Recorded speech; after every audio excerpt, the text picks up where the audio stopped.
Sponsored in part by DollarSeed.com for your flowers, vegetables, and herbs. All organic seeds, all only $1 a pack. DollarSeed.com. And by WillowSpringsSoap.com.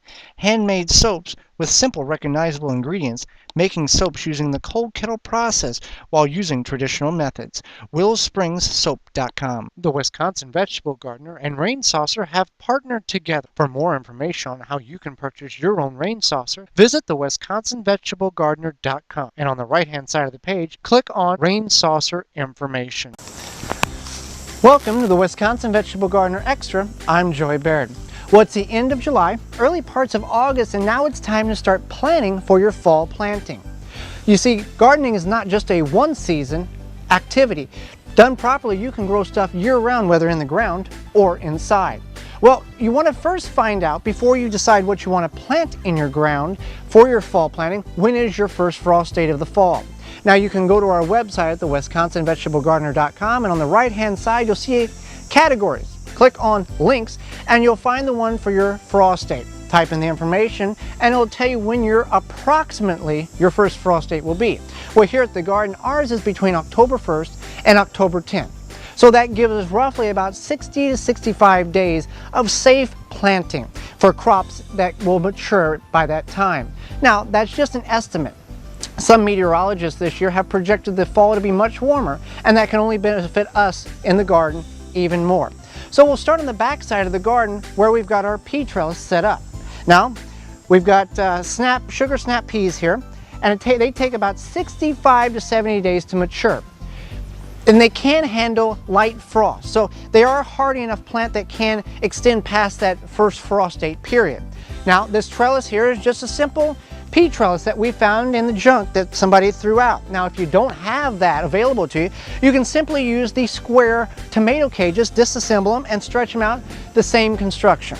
Beside the peas that we have planted, we've got 2 rows of turnips. Now, the turnips will take about 55 to 60 days, and they are hardy and they will withstand frost. So I'm not concerned about them at all, and we'll have some good turnips come late October. Now, the thing you want to keep in mind is, as you planted the garden early this spring with cool weather crops, you can plant those cool weather crops with the approximate time frame before that first frost date if they're not hardy enough for a frost in your garden now. Now, we have a bare spot here that we're going to start some kale inside in some containers just to make sure we can get it established before we plant it in the ground. In the center of the back of the garden here, we've got our trellis here that we are also growing peas on. Now, this trellis is a simple construction with items you already have on your property.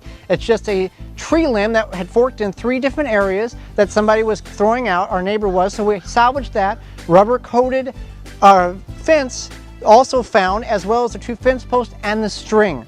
And we got our peas on that. It'll work very well, and it has in years past as well.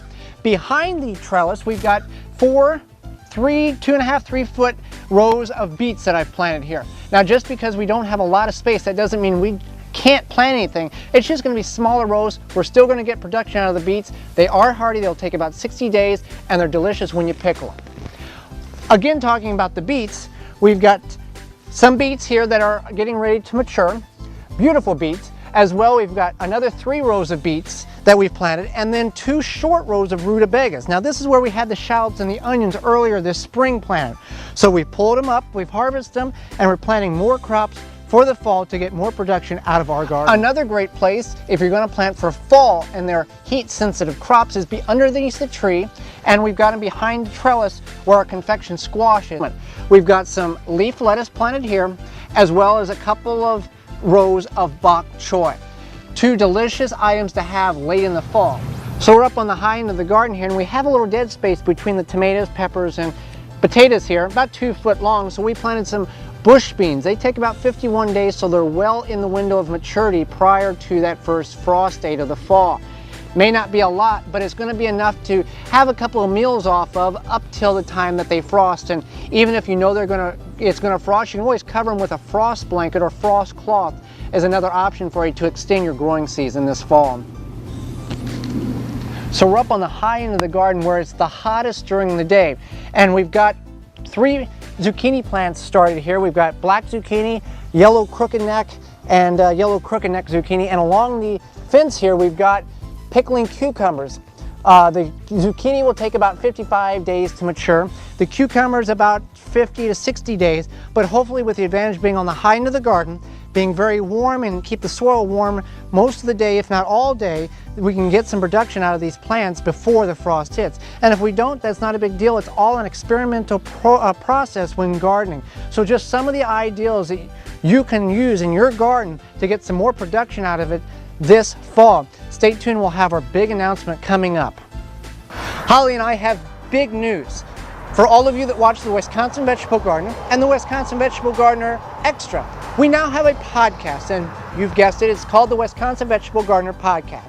It is on the Preparedness Radio Network. The website is bepreparedradio.com, and we will provide a link for our show in our show notes if you're watching this after August 1st. If you're watching this before August 1st, we can't do that because we just don't have that link available. The show will be a 90-minute podcast that you'll be able to download and take with you and listen to us. We talk about a variety of garden-relating topics. We're using information about our garden, your garden, and the world of gardening. We'll also each week feature a guest.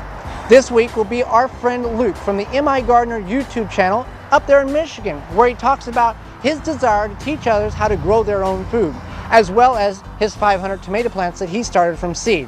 Again, our show is the Wisconsin Vegetable Gardener Podcast. It'll be every Wednesday, and we'll provide a link on our website as well as our Facebook. I'm Joey Baird, and this has been a Wisconsin Vegetable Gardener Extra.